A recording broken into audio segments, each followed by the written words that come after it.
আজকে আমি এসেছি চেন্নাইয়ের মাইলাপুরে। আর মাইলাপুরে আসার একটাই কারণ, আমি এই কাপিলেশ্বর মন্দিরে এসেছি। এটা হচ্ছে এই কাপিলেশ্বর মন্দিরের মেন এন্ট্রি গেট। আরও একটা গেট আছে, এটা পিছন সাইডে। আর মন্দিরের সোজা দেখা যাচ্ছে এই যে গণেশ ঠাকুরের মূর্তি। আর মন্দিরটা কত সুন্দর এইখানের।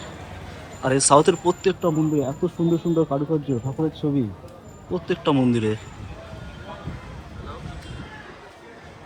এই এই এখান থেকে সোজা দেখা যাচ্ছে একদম সোজা গণেশ ঠাকুরের ছবি।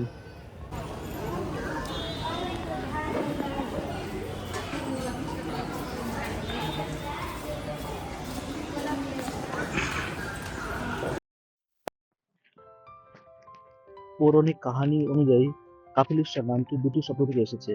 কপাল, যার অর্থ মাথার খুলি, এবং ঈশ্বর, ভগবান শিবকে বোঝানো হয়েছে এখানে ঈশ্বর মানে। আজকে রবিবার ছিল, তার জন্য মন্দিরের ভিতরে প্রচুর পরিমাণে ভিড় ছিল। আর রবিবার বসত এখানে ভিড়ই থাকে এই মন্দিরে। আর মন্দিরের ছাদটা এত সুন্দরভাবে সাজানো, এত একদম পরিকল্পিত। আর এখানে যে গণেশ ঠাকুরের ছবি, এখানে শিবলিঙ্গের ছবি, পুরো মন্দিরের চারদিকটা একদম সুন্দর সাজানো গোছানো। ভিতরে ক্যামেরা করা বন্ধ, এলাও ছিল না, তবু যতটা পেরেছি ততটা ভিডিও করেছি।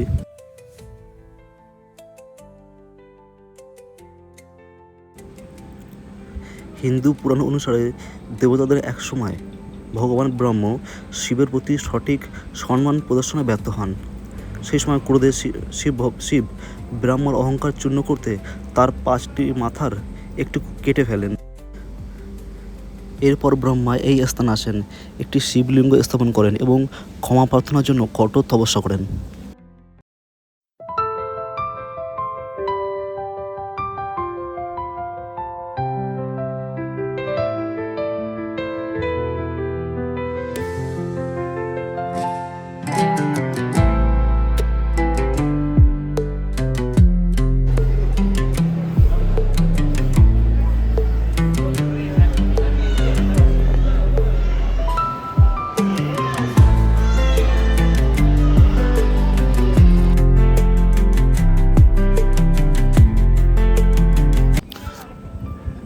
অন্য একটি কাহিনী অনুযায়ী জানা যায়, একবার দেবী পার্বতী শিবের অনুগ্রহ ফিরে পাওয়ার জন্য এখানে একটি ময়ূর রূপে তপস্যা করেছিলেন।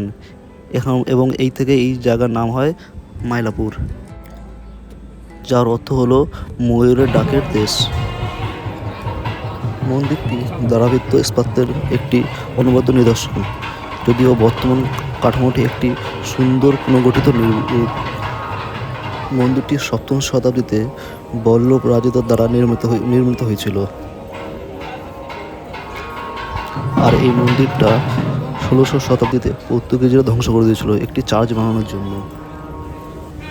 পরে মন্দিরটি 16শ শতকে বিজয়নগরের রাজাদের দ্বারা আবার পুনর্নির্মাণ করা হয়।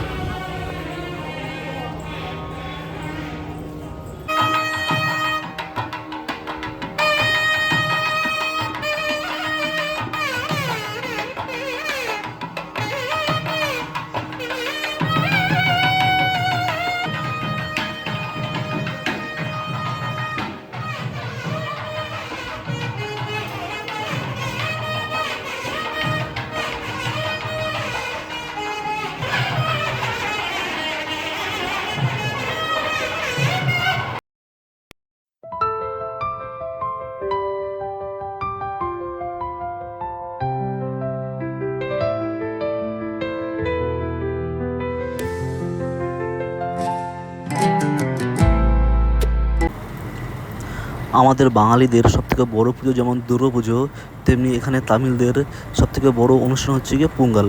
আর পোঙ্গলের সময় এই মন্দিরটা খুব সুন্দরভাবে সাজানো হয়, এখানে 9 দিন ব্যাপী পুজো হয়। আর এই অনুষ্ঠানের সময় পুরো মাইলাপুরেও সেজে ওঠে। এই যে বটগাছটা দেখা যাচ্ছে, পুরনো কাহিনী অনুযায়ী মাতা পার্বতী ময়ূর রূপে এখানে এসে শিব ঠাকুরের আরাধনা করেছিল। আর শিব ঠাকুর এখানে মাতা পার্বতীকে আশীর্বাদ বরদান করেছিল এই মন্দিরে। আর এই বটগাছের নিচেই।